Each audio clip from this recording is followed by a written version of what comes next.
Welcome to Not Milk Never Milk. Subscribe if you're lactose intolerant.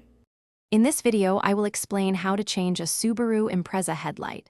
First, gather your essential tools: a flathead screwdriver, a 10mm socket wrench, and your new headlight bulb. Before you begin any work, always disconnect the negative terminal of your car's battery. This crucial safety step prevents electrical shorts and ensures your protection throughout the process. Having the right bulb is also key for a successful replacement. Now, let's get to accessing the headlight. Pop open your hood and look for the headlight assembly from inside the engine bay.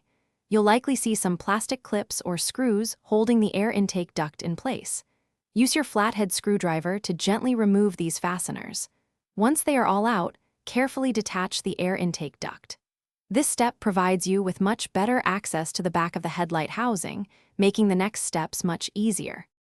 With access clear, it's time to replace the bulb. First, twist the electrical connector on the back of the old bulb counterclockwise to release it. Then, gently pull the old bulb straight out from its housing. When installing the new bulb, remember to never touch the glass with your bare hands.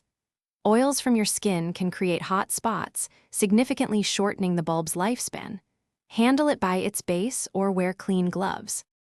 Finally, let's put everything back together.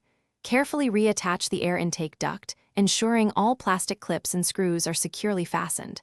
Double-check that everything is snug and in its proper place. Then, reconnect the negative battery terminal. Once that's done, hop in your car and test the new headlight to confirm it's working correctly. Make sure both high and low beams function. For more great content and deals, including a link to the new Kindle Paperwhite, check the description below this video. Thanks for watching. If this was helpful, leave a like and consider subscribing. See you next time.